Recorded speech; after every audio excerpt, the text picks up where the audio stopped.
할렐루야. 아멘. 가장 행복하고 즐거운 말씀을 듣는 시간이 되었습니다. 하나님의 은혜가 임하기를 바랍니다. 현대인들은 누구에게나 다 무거운 짐이 있습니다.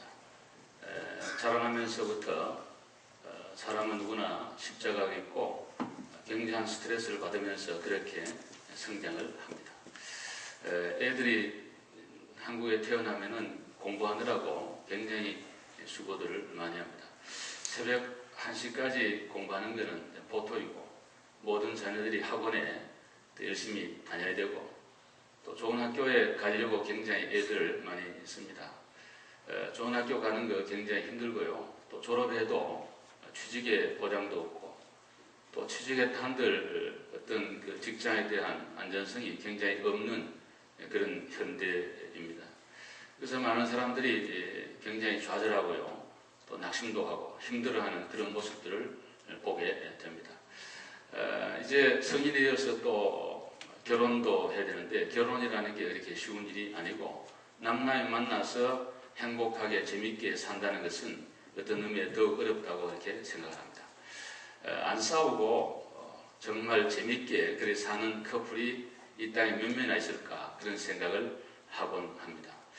어떤 분이 꿈을 꾸는데 천사가 나타나서 뭐든지 원하는 대로 내가 도와주겠다, 그런 얘기를 했습니다. 그래서 이 친구가 하는 얘기가 캘리포니아 사는 사람인데, 하와이까지 긴 다리를 놔주면은 내가 좀 자동차 드라이브 하는 거 좋으니까 좀 갈 수 있겠다고, 그런 얘기를 하니까 천사가 하는 말이, 내가 모든 거 할 수 있지만 그거는 좀 힘들겠다고, 어떻게 해야 태평양에 다리를 놓느냐고.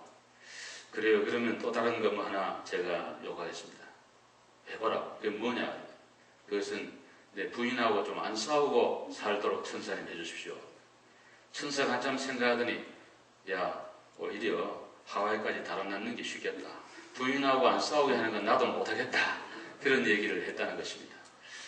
모르겠습니다. 저희 처남대회는 한 번도 안 싸웠다고 우리 장로님이 그런 얘기를 하던데, 요번에 오면 꼭 내가 물어보려고 합니다. 정말 안 싸웠는지. 그런데 정말 살아가는 게 이렇게 쉽지를 않습니다. 그리고 나이가 드는 거 굉장히 힘듭니다. 그리고 병드는 거, 또 누구나 죽음에 대한 그런 두려움이 신불신간에, 그가 기독교이든 아니든 관계없이 누구에게나 죽음이라고 하는 그런 문제 앞에 다 두려움들이 있는 것입니다. 오늘 예수님께서는 이러한 참으로 힘들어하고 어려워하고 고생하는 많은 사람들을 향하여 수고하고 무거운 짐진 자들아 다 내게로 오라, 내가 너희를 쉬게 하리라 라고 말씀했습니다. 오늘 주님의 초대에 여러분들이 응해서 여기에 온 줄로 믿습니다. 여러분을 부른 것은 여러분을 쉬게 하기 위하여 부른 겁니다. 아멘입니까? 아멘. 여러분을 힘들게 하고 어떤 조직과 계율과 규칙과 무거운 교회 무슨 일하는 것 때문에 힘들게 하기 위해서 여러분을 부른 것이 아니라, 주님께서는 여러분을 쉬도록 하기 위해서 여기에 불러주신 것입니다. 신앙생활은 쉬는 거예요. 예수 안에 누리는 거예요. 행복해 하면서 하는 거예요. 그리고 주시는 힘 따라 내 능력껏 봉사하고 섬기고 나누는 것이 신앙생활입니다. 신앙생활에 쉼이 없는, 평강 없는 그런 신앙생활은 잘못하고 있는 거예요. 여러분 마음속에 주님 주시는 쉼이 먼저 있기를 주의 이름으로 축복합니다. 아멘. 수고하고 무거운 짐진 자들아 다 내게로 오라. 예수님 당시에 예수님의 설교를 듣고 있는 많은 유대인들은 쉼이 없었습니다. 율법의 멍에 매여 있었습니다. 할례라고 하는 것, 안식일 지키는 문제도 여러 가지 계율을 만들어가지고 굉장히 힘들게 그렇게 만들었습니다. 어떤 학자는 말하기를, 구약의 율법을 해석해 놓은 미시나나 이런 것들을 자동차에 실은다면 몇 추력이 될 거다. 얼마나 세분해 놨는지, 안식일날은 얼마나 걸어가라, 무슨 걸 먹고 뭐는 안 된다, 이런 사람하고는 이렇게 교제하고 저렇게 해라, 온갖 계율을 해서 굉장히 힘들어했습니다. 더 나아가서 하나님이라고 하는 정말 근접할 수 없는 거룩한 하나님, 어떤 의미에 굉장히 무거운 짐처럼 보이는 그 하나님이 짓누르고 있는 그러한 상태에 우리 예수님께서 오셔서 수고하고 무거운 짐진 자들아 다 내게로 오라, 내가 너희를 쉬게 한다는 그런 말씀을 하신 것입니다. 이 세계에 여러분 아시는 대로 여러분이 다 저보다가 그런 면에 더 지식이 있는 줄 압니다. 그 역사가 있는 동안에 수많은 종교가 파생이 되어 있습니다. 종교의 그 바른 이유는 인간의 고난을 어떻게 하면 좀 벗어나볼까 하는 그런 차원에서 많은 종교가 문화와 지역과 시대에 따라서 다양하게 일어나게 된 것입니다.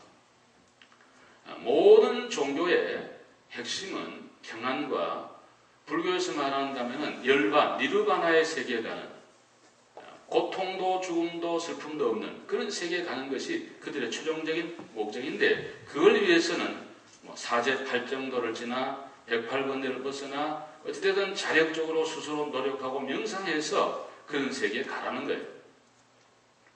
질문해 봅니다. 저는 많은 중들하고 토론을 해본 사람 중에 하나인데 저를 또 많이 찾아와 봤는데 제가 당신은 불교의 교리대로 지금 정말 그런 세계에 가 있느냐? 소위 말하는 각자 깨달은 위치에 있습니까? 물으면 지금도 과정 중에 있습니다. 그러지 한 명도 나는 그러한 단계에 해탈했다는 사람을 들어본 적이 없습니다. 또 다른 질문입니다. 만약 그렇다면 작년처럼 절간에서 수도하는 정진하는 자들 당신들이 그렇다면 일반 중생들은 오죽하겠느냐? 아무리 고행을 하고 수행을 해도 자기가 있는 한 욕망이 일어납니다. 먹고 싶은 욕망, 가고 싶은 욕망, 입고 싶은 욕망. 그 욕망을 자기의 존재가 있는 한 잃어버릴 수가 없는 것입니다. 그래서 없을 무자 자기야자, 자기를 없애는 무아의 경제에 가야 된다. 내가 존재한다는 것 자체도 잊어버리는 단계에 가야 된다 그러는데 육신을 가지고 우리로서는 불가능합니다. 그래서 고행주의가 나오고 쾌락주의가 나왔습니다. 고통을 잃어버리고. 그러나 되질 않았습니다. 우리 예수님께서는 예수님이 십자가를 지시고 피 흘려 돌아가심으로 그 십자가의 보혈을 믿으면 믿음을 통해서 우리의 죄가 씻겨지는 것이 노력으로 되는 것이 아니라 주님의 품에 안기면 저와 여러분의 마음에는 쉼이 있게 된다는 것이 주님의 가르침입니다. 오늘도 저 앞에 나오신 여러분들이 주님의 품에 안겨 평안과 안식을 누리시기를 바랍니다. 내가 너희를 쉬게 한다는 그러한 주의 말씀 앞에 우리가 나온 겁니다. 사랑하는 여러분, 얼마나 한국 사회가 스트레스가 많은가 하니까 세계에서 제일 자살률이 높은 그런 국가가 돼서 참 불명예지요. 술도 제일 많이 마시고 또 어떤 통계를 보니까 저희 고향 사람들이 대한민국에서 담배를 제일 많이 태운다 그러는데 교회도 이렇게 많은데 그 왜 하필 그런 불명예를 저희 고향에 안고 있는지 모르겠는데 어떤 제가 방송을 보니까 제가 태어난 그 고향 사람들이 대한민국 전체에서 담배 소비량이 제일 많다고 해요. 얼마나 스트레스가 많고 담배를 많이 피우는 겁니다. 요즘 대전에 있는 카이스트가 굉장히 지금 혼란에 빠져 있는 게 여러분 아시고 있습니다. 서남표라고 하는 총장이 부임한 다음에 무한 경쟁 체제를 도입해가지고 학생들로 하여금 저끼리 경쟁을 시켜가지고 공부를 아주 잘하면 학비를 면제해주고 공부를 뒤에 처진 아이는 앞에 못 낸 사람까지 더 많이 내도록 등록금 차등제를 도입해가지고 애들로 하여금 무한 경쟁으로 들어가도록 이렇게 만들어 놓은 거예요. 그러니까 카이스트 들어갈 정도면 단물이 있는 아이들인데 자기 학교에서 다 가버렸는데 막상 거 가보니까 자기는 뭐 중간도 못 가는 거예요. 얼마나 좌절이 되겠어요. 그리고 친구가 아니라 다 경쟁자예요. 그냥. 모든 아이들이 다 경쟁자예요. 그러니까 거기서 오는 스트레스와 또 부모에 대해서 학비를 많이 부담을 시켜야 된다는 또 그런 부담이 있고 그리고 모든 수업을 영어로 진행하니까 잘 알아듣지 못하고 그런 데서 오는 스트레스로 벌써 4번째 아이가 자살했다는 거예요. 그 똑똑한 아이, 수재라고 했던 아이들이 그렇게 내몰리고 있는 것입니다. 미국에 사는 저와 여러분에게도 남다른 그런 많은 스트레스가 있습니다. 저도 처음 미국 와가지고 정말 시골에 하늘하고 산하고 밖에 안 보이는 그런 동네에 한 3년 살았습니다. 많이 다니다가 그냥 타이완의 그 복잡한데 살다가 조용한 2시간, 3시간 가도 한국 식당 하나 없고 머리 깎아준 데도 없고 뭐 친구도 하나 없고 그 산골에 제가 떨어져서 절대고도와 같은 그런 곳에 야 고독이 뭔지 정말 사람을 만나지 못하는 힘듦이 뭔지, 친구 없음이 어떤 건지 이런 것들을 제가 경험하면서 참 많은 그러한 어려운 시기들을 겪었던 일이 생각이 납니다. 지극히 개인적인 겁니다만은 이제 토플을 제가 2번이나 봐가지고 이제 그 밥존이라는 학교에 그린빌에 있는 학교에 제가 입학을 해가지고 공부를 하게 되는데 뭐 책을 읽고 또 뭐 강의 듣는 건 큰 문제가 없겠는데 선생님이 강의 시간에 미국 사람들은 재밌는 얘기를 많이 합니다. 근데 쪽을 하는데 전혀 알아둘 수가 없어요. 미국 애들은 다 웃는데 중국 학생 하나하고 나하고 둘 뿐인데 우리는 멀뚱멀뚱하는가 쳐다보고 지금 무슨 얘기를 하는지 전혀 알아들을 수도 없고 그 학교는 99%가 다 백인이에요. 또 10,000명 학생인데 밥 먹는 시간에 5,000명씩 들어가서 이제 식당에 교대로 큰 식당인데 교대로 이제 밥을 먹는데 이 교대로 나하고 앉아서 밥 먹을 학생이 아무도 없어요. 영어도 안 되지 동양인이지. 그래서 중국 학생 수업 끝날 때까지 기다려가지고 걔랑 같이 밥 먹고 나는 꼭 그 공부해도 꼭 해야만 되는 사람은 아니에요. 저는 뭐 이미 영주권도 다 있고 목사가 된 사람이 그냥 재미로 하는 건데도 이야 정말 오는 그 소외감 그리고 속에 있는 걸 교수들한테 다 발표를 해야 되는데 이걸 못하니까 참 답답하고 좌절하고 이런 것들을 제가 많이 경험했던 일이 있습니다. 여러분도 아마 직장생활하면서 또 미국 와서 살면서 아는 건 너무 많은데 표현이 안 되니까 미국 사람 중에 공부 못하는 사람이 얼마나 많아요. 형편없는 인생이 많잖아요. 근데도 걔들이 우리를 볼 때는 저 사람이 아무도 모르는 사람식으로 취급을 할 때는 오르는 그 좀 자존감에 대한 어떤 그 상실 이런 것을 느끼면서 굉장히 힘들어하는 그런 경우들을 여러분도 많이 경험한 줄 압니다. 특별히 자녀들을 기르면서 여러분 자녀들이 그렇잖아요. 고등학교 나올 때까지는 다 자기들이 백인 줄 압니다. 미국 사람을 생각해요. 근데 대학 딱 가면 기숙사 딱 들어가면은 백인들은 백인끼리 딱 놀고 흑인은 흑인끼리 또 동양인은 동양인끼리지 같이 안 어울립니다. 그때부터 정체감을 이제 정말 위기를 느끼는 거예요. 내가 한국인인가 미국인인가. 집에서는 부모님은 한국식으로 자꾸 얘기를 하는데 자기는 미국식의 교육이 돼 있고 인생은 가치관이 돼 있고 오는 또 갈등.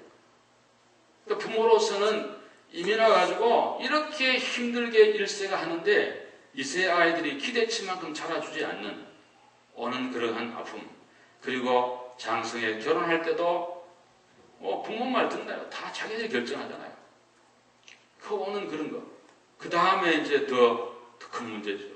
1년, 2년 가도 연락도 별로 없고 그리고 내가 정말 이렇게 고독하고 외롭게 미국 생활을 마쳐야 되나 이런 것들. 여러 가지 그런 것들이 많은 가운데 살아갑니다. 우리 아까 부른 찬송 속에도 보면 시험, 걱정, 근심 없는 사람 누군가 무거운 짐 지지 않은 사람 누군가 미국 사람도 한국 사람 누구도 다 그런 것을 안고 있습니다. 설교하는 목사에게도 항상 설교를 좀 잘해야지 말씀대로 해야지 교회를 좀 잘 또 이렇게 목회해야지 이런 또 큰 부담감이 저에게도 있는 것입니다. 오늘 우리는 많은 부담감을 가지고 살아가는데 오늘 주님께서는 수고하고 무거운 짐진 자들아 다 내게로 와라. 내가 너희를 쉬게 하리라고 말씀해 주셨습니다. 오늘 어디에 가도 참 쉼이 없는데 예수님에게 나오면 정말 주님에게 나와서 오늘 주시는 말씀대로 나가면 여러분과 저에게 이제 마음의 쉼이 있을 거예요. 중요한 것은 육신에 힘든 것은 자고 나면 되는데 마음에 힘드는 것은 자고 나 되는 거 아닙니다. 어떤 걸로도 아닙니다. 아까 말한 쾌락주의로도 고행으로도 어떤 걸로도 내 마음의 짐은 벗을 길이 없어요. 오늘 주님 주시는 말씀대로 해야지 반드시 여러분에게 쉼이 있을 줄로 믿습니다. 그건 뭐냐면 오늘 말씀하시기를 나는 마음이 온유하고 겸손하니 내게 와서 내 멍에를 메고 내게 배우라.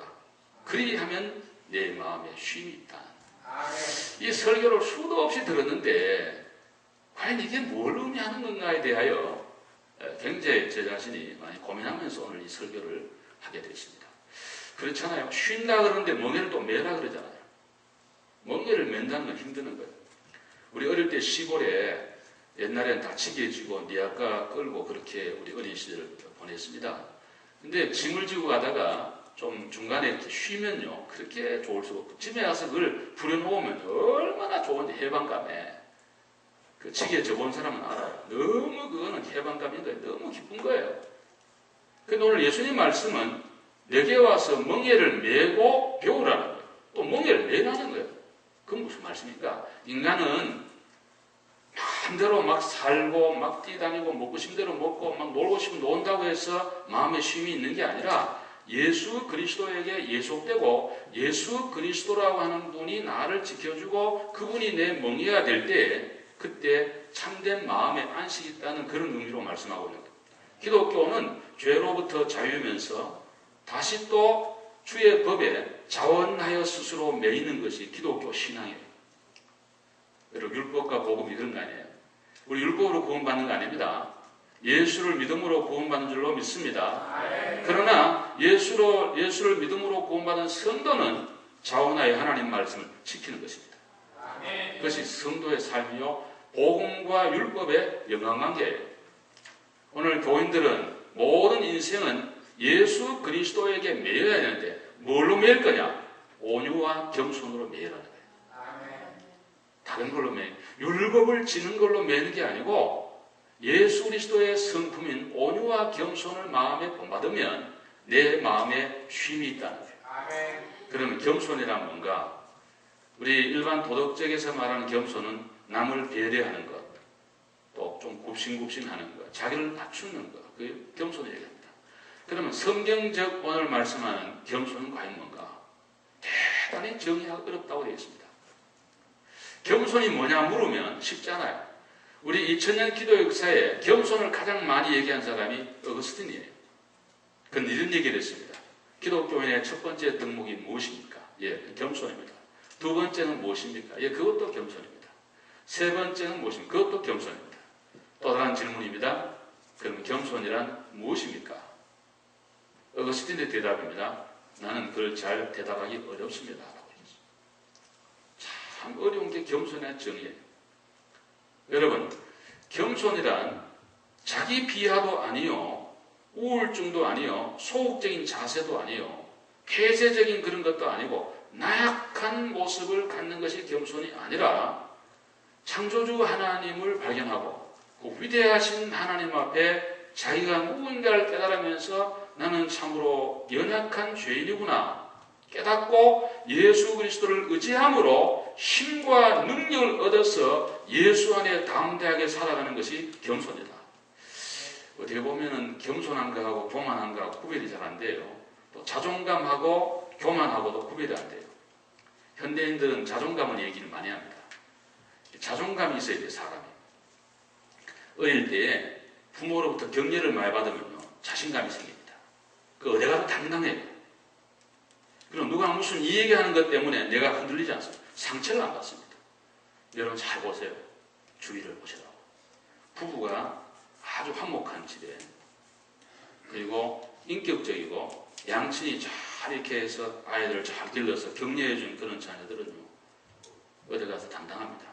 그 누가 말하는 것 때문에 마음에 상처를 안 받습니다. 그 말한다고 내가 그렇게 되는 것도 아니고 낮아지는 것도 아니고 올라가는 것도 아니기 때문에 나는 나일 뿐이니까 당당한 거예요. 그런데 그러지 못하고 부모들이 만나 싸운다든가 어릴 때 계속 부모만 만난다든가 자신감이 결여돼가지고 항상 상처를 받습니다. 조그마한 말에 상처를 받습니다. 자신감이 없습니다. 그래서 자존감을 상실하게 되는 거예요. 예수 믿는 성도는 비록 그렇게 어린 시절을 보냈더라도 예수 안에는 우리 모두는 예수를 믿음으로 모든 걸 할 수 있는 능력자가 된 줄로 믿습니다. 그럼 우리는 이미 치료받은 자예요. 할렐루야. 그래서 어릴 때 그래 자라도 관계없어. 예수 믿으면 극복할 수 있는데 노력을 해야 돼요. 여러분, 어떤 교회에 참 겸손한 집사님이 계셨다고 합니다. 누가 봐도 겸손해. 모든 면에 참 온유하고 겸손합니다. 그래서 교인들이 그분을 겸손의 표세로 대표적으로 그분을 이제 뽑았어요. 겸손한 집사님이라고. 뽑아가지고 요만한 팻말을 하나 드렸어. 우리 교회에서 가장 겸손한 집사님. 그랬더니 그 다음 주일 나올 때 목에 딱 걸고 온 거야. 나는 아가페 장로교회 제일 겸손한 집사입니다. 그 교인들이 아이고 안 돼, 교만하구만. 그래서 리스트에 빼버리고 미꾸라지와 같다는 거예요. 겸손하다고 생각하는 순간에 이미 나는 교만하고. 자, 그런 의미에서 겸손은 참으로 어려운 겁니다. 그러나 정말 우리가 성경적으로 간단하게 우리가 정리를 한다면 하나님을 발견하고 참 하나님을 발견하고 점점 깊이 들어갈수록 내가 누구인가를 알게 되면서 사도 바울처럼 처음 예수를 믿을 때는 사도 중에 지극히 작은 자라. 조금 세월이 지난 다음에는 성도 중에 작은 자라. 그리고 순교 직전에는 나는 죄인 중에 괴수라는 하나님을 알아가면 갈수록 내 부족과 죄악과 연약을 깨닫고 점점 낮아지는 사도 바울을 우리는 발견하게 됩니다. 그 겸손한 사람이 드러나는 것이 온유인 것입니다. 온유와 겸손 하나예요. 사람이 막 거칠고 막 이런 사람, 교만한 사람이죠. 우리 마음에 예수의 평안이, 주님의 마음이 창조되므로 여러분의 모든 삶 속에 온유함이 있는 은혜가 있기를 바랍니다. 온유는 하나님 주시는 최고의 축복 가운데 하나라고 하는 사실입니다. 그럼 어떻게 행함으로 겸손한 마음을 가지고 살 수 있을까? 이게 중요한 과제인 것입니다. 중요한 것은 겸손하면 은혜 받는다는 거 다 알아요. 하나님은 교만한 자를 물리친다는 거 다 알아요. 근데 우리는 겸손하기가 지극히 어려운 거예요. 겸손으로 나가기가 정말 어렵다는 거예요. 아까 말했잖아요. 겸손하다 하는 순간에 이미 교만한 거기 때문에 겸손을 계속 유지하는 건 어려운데 제가 세 가지로 간단하게 말씀을 드리고 합니다. 첫째, 여러분의 주어진 환경과 특별히 음식을 대할 때 모든 음식을 하나님이 주시는 은혜와 축복을 알고 감사함으로 드시는 것이 겸손의 첫걸음입니다. 여러분, 그 창세기 3장에 보시면 뱀이 와가지고 사탄이 들어가 있는 뱀이 와가지고 하와를 꼬일 때 먹는 걸 가지고 시험했습니다. 선악과를 먹으라는 거예요. 그 먹으면은 네가 하나님처럼 눈이 밝아진다. 교만, 최고의 죄악인 교만으로 가도록 그렇게 사탄이 꼬입니다. 뭘 가지고? 먹는 걸 가지고. 그런 다음에 딱 보니까 보암직도 하고 먹음직도 하고 지혜롭게 할 만큼 탐스럽기도 한지라 그가 먹고 그와 함께 있는 남편에게 주어서 먹었다라고 그렇게 얘기하고 있습니다. 그래서 제일 낮은 수준의 그 마귀의 작전은 먹는 거고요. 최고 높은 죄악은 교만입니다. 이 세상에 성경에서 말하는 죄 중에 제일 큰 죄는 교만이에요. 교만보다 더 큰 죄는 없어요. 그래서 성경에 교만한 사람은 반드시 하나님이 끝까지 가서 정리를 해요. 교만하면 하나님 안 믿습니다. 교만하면 예배 안 드립니다. 교만하면 기도 안 드립니다. 왜? 모든 거 다 할 수 있으니까. 겸손하면 하나님을 잘 믿고 기도하게 되고 하나님의 도움을 간구하게 되는 것입니다. 그런 의미에서 겸손은 최고의 축복이고 교만은 최고의 나쁜 죄악인데 뭘 가져가느냐? 음식으로 한다는 거예요. 가만히 생각해 보세요. 지금은 우리 미국 살면서는 사실 그 기도가 별 미닝이 없어요. 제가 해보면 우리 새벽마다도 그런 기도를 하는데 우리에게 오늘날 일용할 양식을 주옵시고 그런 기도를 합니다만은 뭐 집에 가면 다 있잖아요. 또 곳곳마다 식당 있고 그러니까 별 사실 의미가 없어요. 근데 예수님이 그 기도를 가르쳐 줄 때는 그만큼 일용할 양식이 없었다는 반증이에요. 없는 거예요. 그래서 일용할 양식을 기도해야지 하나님이 은혜를 베풀어야지 일용할 양식을 먹을 수 있는 그런 시대였다는 거예요. 그러니까 빵 한 조각 놓고 얼마나 감사했겠어요. 얼마나 고마웠겠어요. 제가 그 70년대 한국에 있던 소스트롬이라는 그런 선교사님이 계셨는데 남산의 외인 아파트에 살았습니다. 하얏트 호텔 옆에 가면은 옛날에 지금은 다 뜯어버렸는데 그 아름다운 남산의 중허리에 아파트를 지어가지고 외국 사람들 다 줬는데 선교사님도 거의 다 살았어요. 근데 그때 크라운 자동차 자가용 타고 아침마다 샤워하고 향수 뿌리고 그리고 학교 오니까요. 자석이 백인이지요. 정말 뭐 좋은 차에 그냥 옆에 가면 향기가 나요. 근데 우리들은 뭐 그 당시에 목욕을 제대로 합니까? 뭐 먹는 걸 제대로 먹습니까? 옷이 제대로 세탁이 되면 맨날 단벌인데 얼마나 냄새가 났겠어요. 우리끼리는 몰라. 근데 한 번은 선교사님이 공부 시간에 큰 실수를 했어. 지금 생각하니까. 그날은 차 고장이 나가 자기가 전철을 타고 왔다 그러면서 전철이 너무 냄새가 나 자기가 숨을 못 쉬었다고. 강의 시간에 그런 얘기를 선교사님이 하시더라고. 우린 냄새가 안 나는데 무슨 냄새가 나나 이런 생각을 해드렸습니다. 근데 지금 이해가 됩니다. 매일 샤워하고 향수 뿌리는 분이 전철에 김치 냄새, 뭐에 땀 냄새 막 쪄들었는데 그 있으니까 얼마나 힘들었겠어요. 근데 이분이 우리를 초대해가지고 그 정원에다가 그릴 처음 본 거예요. 저는 차콜 넣어가지고 거기다가 핫도그를 구워가지고 학생들 두 개를 제가 먹은 일이 생각납니다. 70년대 중반인데, 이야, 이 세상에 이렇게 맛있는 음식이 있나? 얼마나 맛있는지. 너무너무 맛있는데 하나 더 먹으려니까 없어요. 딱 두 개씩이에요. 그래서 한창 먹을 때인데 맛이. 이야, 미국 와보니까 그거는 보편적인 그냥 잘 안 먹는 음식 중에 하나라고 봅니다. 얼마나 감사하게 먹어요. 근데 지금 우리들이 음식을 앞에 갖다 줬는데 맛이 있니 없니 단이 쓰니 뭐 어쩌니 저쩌니 하나님이 주시는 것에 대한 거부입니다. 큰 죄예요. 그 음식을 만든 사람에 대한 공로와 마음을 다 무시해버려요. 여러분 솥에서 나온 거는 다 좋은 거니까 잡수 칠 때 고마운 마음으로 감사한 마음으로 드시기를 바랍니다. 거기서부터 겸손이 출발돼요. 정말입니다. 그래서 옛날에 사막 도부들은요 음식 대하는 태도를 굉장히 중요히 생각했습니다. 자기의 수도 생활에 최고로 중요한 것은 음식을 어떤 자세로 먹느냐 하는 것이 겸손과 교만을 가늠하는 척도가 된다 생각했어요. 그래서 아주 그 메마른 바짝 말라 빠진 빵을 물에 불켜가지고 먹으면서 그냥 채소, 소금 조금 뿌린 거 그거가 식사였습니다. 제가 오래전에 그 터키에 갔을 때 갑바도기아, 우리 사도행전 1장에 나오는 갑바도기아 있죠? 오순절 성령 충만받은 그 동네에 가본 일이 있습니다. 거기는 여러분 사진으로 보신 분이 많겠습니다만 지하에 7층까지 동굴을 뚫어가지고 기독교인들이 신앙의 자유를 지키기 위해서 숨었던 그런 곳입니다. 한 3층쯤 내려가면 예배당이 나옵니다. 이런 예배당 아니고 그냥 흙을 있는데 흙을 파낸 예배당인데 그 옆에 보면 식당이 있어요. 식당이라는 게 흙으로 된 식탁이에요. 그 흙으로 된 의자예요. 안내하는 분이 참 감동적인 얘기였어요. 우리가 많이 울었어요. 뭐라냐면 하나님이 오늘은 아무것도 안 주셨습니다. 그래도 기도합시다. 그리고 이제 사제가 기도를 하는데 하나님 오늘은 저희들에게 일용할 양식을 안 주셨군요. 그렇지만 저희들은 감사합니다. 그래도 살아있으니 감사합니다. 그리고는 예수님 이름으로 기도합니다. 아멘. 그리고는 감사합니다. 그리고 다 흩어져서 수도했다는 그런 얘기예요.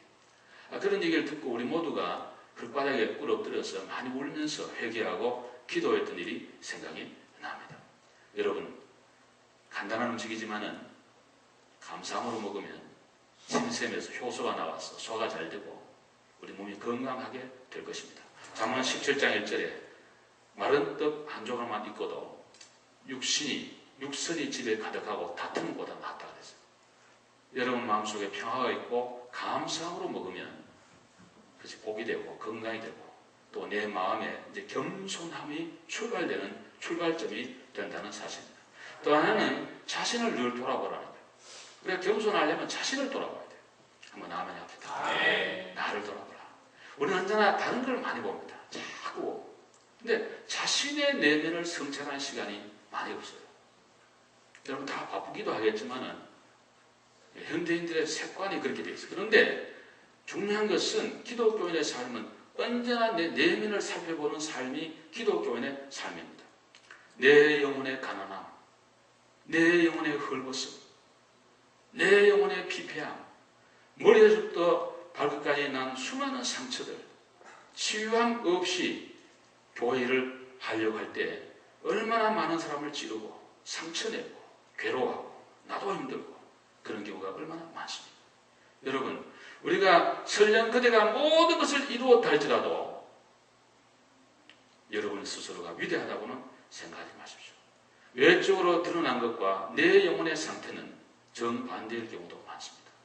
중요한 것은 내 영혼의 내면을 살펴보면서 하나님 앞으로 이런 기도를 드려야 될 것입니다. 오 하나님이여 나를 긍휼히 여겨달라는 기도. 이 세상에 가장 위대한 기도는 그 기도입니다. 왜? 나는 부족하고 연약하니 하나님은 나를 긍휼히 여겨달라.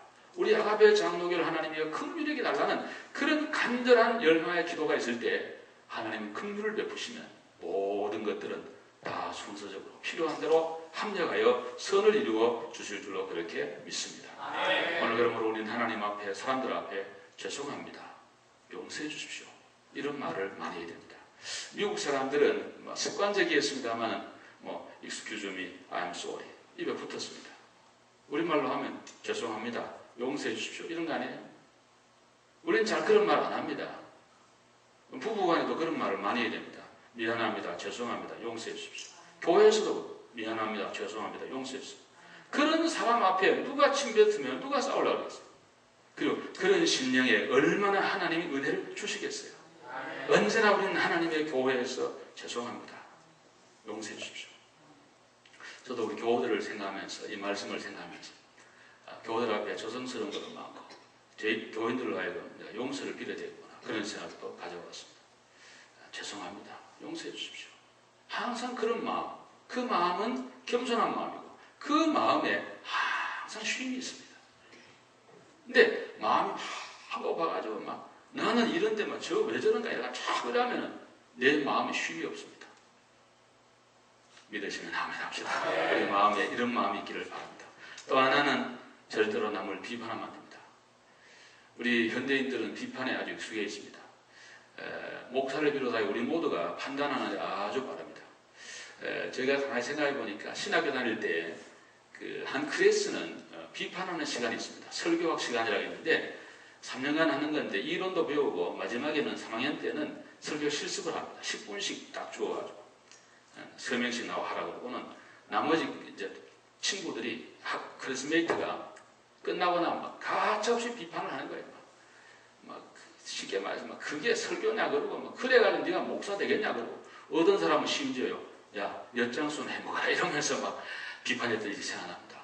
그래서 얼마나 상처를 받았는지 그 신학생이 쉬는 시간에 막 나와가지고 막 싸움을 하고 그런 말 할 수 있냐 하니까 이 사람 마음에 딱 있다가 네 설교할 때 두고 보자 이래가지고 그 사람 다음 설교할 때 막 그냥 나머지를 하고 이랬더니 또 생각납니다. 여러분 생각할 때 신학생들은 다 뭐 그냥 천사 같은 줄 알지만 그렇지 않습니다. 다 또 공부하는 과정이 그러니까 그런 일이 생각납니다. 그래서 그런지 목사님들도 판단을 잘합니다. 설교를 딱 들어보고 뭐 어떻다 저떻다 이렇게 잘합니다. 교인들도 설교하라면 못하는데 판단을 얼마나 잘하는지 모릅니다. 뭐 어떻고 뭐 어떻고 말 잘합니다. 그뿐 아니고 모든 사람에 대하여 자기가 스탠다드입니다. 안 맞으면 잘못된 거예요. 맞으면 오케이요. 근데 상대도 마찬가지예요. 또 다른 기준을 가지고 있다. 그러니까 우리는 항상 예수님 말씀을 생각해야 되는데 비판을 받지 않으려면 비판하지 말아라. 왜? 그 비판으로 네가 비판을 받는다. 여러분 남을 비판하는 마음속에 안식이 있을까요? 없습니다. 없습니다. 남편에 대해 아내에 대하여 가정에 대하여 교회에 이웃에 대하여 사회에 대하여 국가에 대하여 없습니다. 건전한 분석과 발전을 위한 제안은 너무너무 좋은 거예요. 모든 면에 회사도 국가도 모든 게 있어야 돼요. 안 그러면 발전이 없으니까. 그러나 판단을 위한 판단, 항상 비난을 좋아하는 그런 습관은 굉장히 좋지 않습니다. 그것은 내 마음의 평안을 뺏어가는 것입니다. 마귀는 무단히 우리에게 부축해요. 계속해서 비판하라고. 그런데 비판을 하지 않으면 마귀를 이기고 승리한 줄로 믿으시기를 바랍니다. 여러분 마음속에 참된 평안 안식은 판단하지 않는 데 있다는 그런 말씀입니다. 어떤 사제가 한 분이 있었습니다. 저처럼 이렇게 있는데 어느 날 높은 교부 한 분이 찾아왔습니다. 성당에. 그래서 둘이 앉아서 기도를 하게 됐어요. 옛날 기도는 참 조용한 기도입니다. 무상 기도입니다. 제가 그리스에 갔을 때 어떤 기도원 갔더니 침묵 기도원이에요. 한마디도 말하면 안 돼. 그 인생은 계속 침묵으로만 그냥 수도하는 거예요. 근데 동네 소문난 죄인이 한 명이 들어왔습니다. 기도를 하는 거예요. 근데 그 교회를 맡아보는 사제가 야단을 칩니다. 너 같은 죄인이 이 거룩한 성당에 어떻게 들어올 수 있냐. 당장 나가라. 그래서 죄인이 일어나서 쭈삣쭈삣하면서 나가야 됐습니다.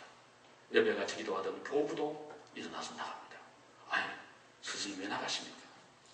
나도 저 죄인과 똑같은 죄인이기 때문에 이 거룩한 성당에 있을 수 없기 때문에 난 나간다고.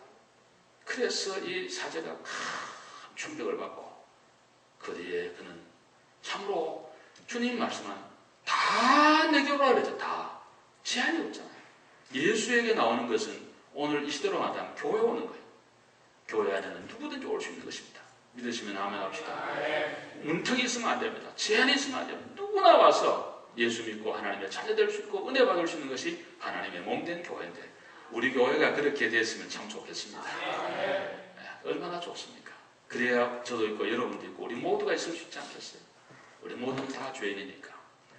13세기 말 영국의 왕이었던 에드워드 1세에 대한 얘기 드리고 마치겠습니다. 한 번은 매 사냥을 나갔는데 큰 강이 흐르고 저 맞은편에 신하들이 있었습니다. 근데 그 중에 신하 한 명이 자꾸 약을 올립니다. 에드워드 1세가 화가 났습니다. 화가 나가지고 내가 이제 건너가면 그냥 안 주겠다고 막 그러니까 아니 시퍼런 강물을 어떻게 왕이 건너올 수 있겠습니까? 이러면서 자꾸 약을 올립니다.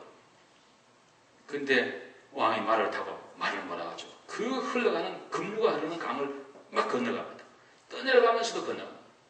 가파른 언덕을 이 뚝을 지나가지고 이젠 신하를 쫓기 시작합니다.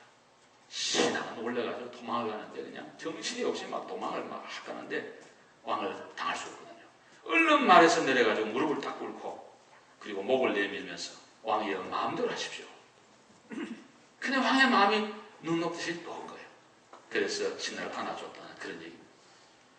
끓어오르는 분노는 그 급류도 막을 수 없었는데 죄를 무릅쓰고 앉아있는 신하의 회개의 모습, 겸비한 모습 앞에는 왕의 불타는 그러한 그 진노도 다 사그라져 버렸다는 거예요. 여러분과 제가 오늘도 정말 교만하면 하나님의 진노의 불이 막 쫓아오지만 겸손하면 언제나 주님은 피하여 가고 안아주시고 축복해 주시는 은혜가 우리 가운데 있게 될 줄로 믿습니다.